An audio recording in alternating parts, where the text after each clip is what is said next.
नमस्कार. आज मी बनवते महाराष्ट्रीयन थाली. थालीमध्ये मी इथं वरण, बेसन केले हिरव्या मिरचीचं, गोडसाठी मी इथं बासुंदी केली आहे आणि भात केला आहे. भरीत केले मी वांग्याचं. लोणचं ठेवलं आहे. लोणच्याचा व्हिडिओ मी डिस्क्रिप्शन बॉक्समध्ये दिले आहे, तुम्ही चेक करू शकता. कांदा ठेवला आहे 2 फोडी, लिंबू, 2 मिरच्या आणि 2 भाकरी ठेवल्यात. चला तर मग आपण थाली तयार करू. इथे मी 1 वाटी डाळ घेतली, स्वच्छ धुवून घेतली पाण्यानं 2-3दा. कुकरमध्ये लावते. हळद टाकते मी इथं अर्धा चमचा आणि थोडं तेल टाकते. त्याला दोन्ही सगळ्यांना मिक्स करते आणि गॅसवर ठेवते.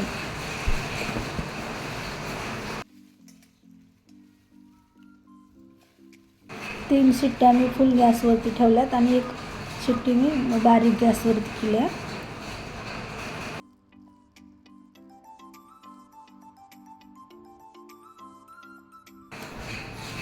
हे बघा डाळ शिजून तयार झाली आहे.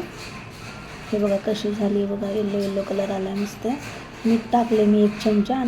डाळीला चांगलं मिक्स करून घेतलं मी. आता फोडणीची तयारी करते. पातेलं ठेवून 2 चमचे तेल टाकलं, त्याच्यात 2 ते 2.5 चमचे टाकले. जिरे मोहरी टाकले मी 1 चमचा आणि 1 चमचा लसण टाकून घेतलं. त्याला मिक्स करून घेते. लसण आपला ब्राऊन कलरचा होऊ द्यायचा. मी कच्चा लसण इथं वाटते थोडं, आपल्याला डाळीमध्ये टाकण्यासाठी कच्चा लसण छान लागतं वरण तसं टाकल्यावर. फोडणी टाकली मी. हे बघा वरण किती मस्त झाले, कलर किती सुंदर आला बघा. प्रमाणामध्येच पाणी टाकले मी अर्धा ग्लास, जास्त घट्ट नाही जास्त पातळ नाही आहे. कोथिंबीर टाकली मस्त. 1 चमचा मिरची टाकली, तिखट असल्यामुळे 1 चमचा टाकला मी. इथे मी थोडंसं मीठ टाकते, कारण आपण डाळ हाटतेस पण मीठ टाकलं होतं ना, त्याच्यामुळे प्रमाणामध्येच टाकायचं मीठ. आता उकळी येऊ दिली मी चांगले त्याला. आता गॅस बंद करते. वरण बनवून झालं माझं. आता 1 वाटी तांदूळ घेतले, त्याला स्वच्छ धुतले 2-3दा पाण्याने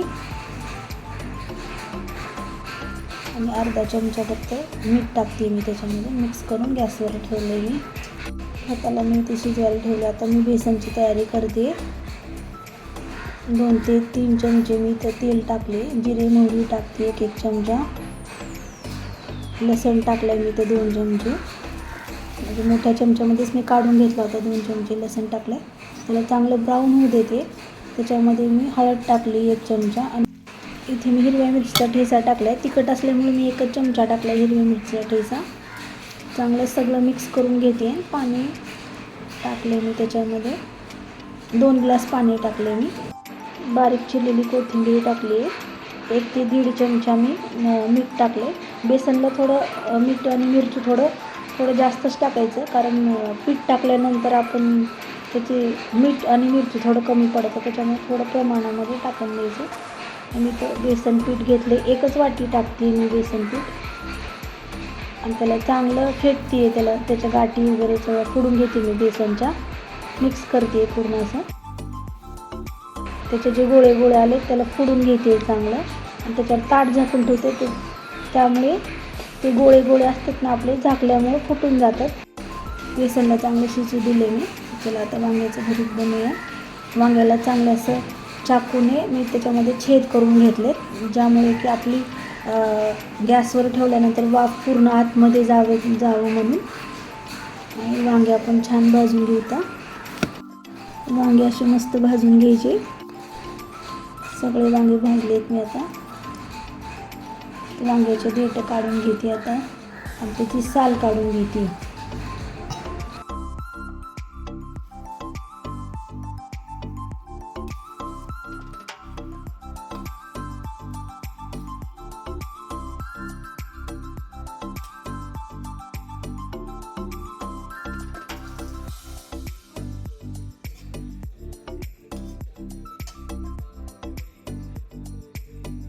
एका कटोरीमध्ये सगळे वांगे टाकून मी ते 2 कांदे चिरलेत बारीक. आणि सगळं मिक्स करून घेते. त्याच्यामध्ये आता लाल तिखट, कोथिंबीर आणि मीठ टाकते. 1 चमचा टाकले मी लाल तिखट आणि 1 चमचा मी मीठ टाकले. ते सगळं मिक्स करून तडका देते त्याला. जिरे मोहरी टाकून आणि लसूण घेतला आहे मी थोडा, त्याच्यात लसणाचा तडका मारते मी. वांग्याचं भरीत आपलं छान होईल असं तडका मारल्यामुळे, टेस्टी लागते. आणि मिक्स करून घेते. बघा किती मस्त कलर आला त्याचा, लाल बुंद असं. तर भाकरीची तयारी करते. पीठ चाळून घेते मी. 2 भाकरीचं पीठ मळलं इथं. थोडं थोडं पाणी टाकून मी पीठ असं घट्ट करून घेते. भाकरीचं पीठ असं मस्त मळून घ्यायचं. त्याच्यामुळे भाकरी आपली छान पांढरी शुभ्र होते असं थोडं घट्ट मळल्यानंतर.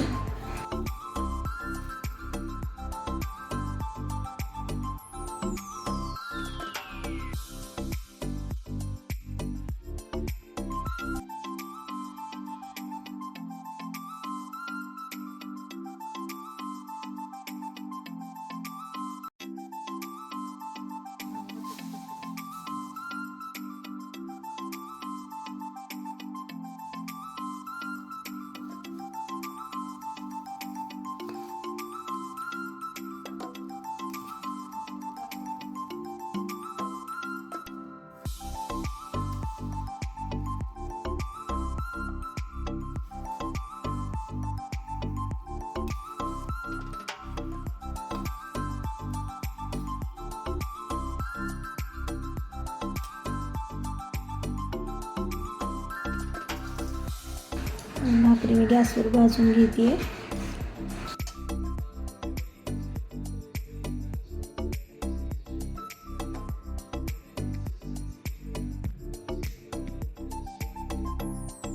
ही आपली महाराष्ट्रीयन थाली तयार करून झाली आहे. माझी महाराष्ट्रीयन थालीची रेसिपी तुम्हाला कशी वाटली मला कमेंटमध्ये नक्कीच कळवा.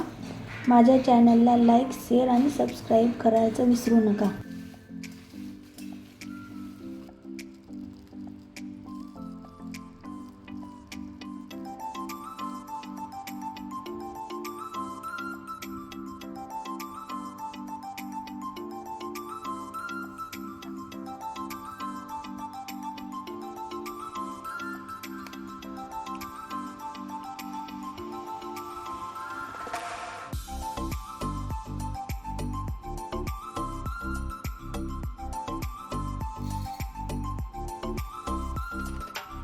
Thank you.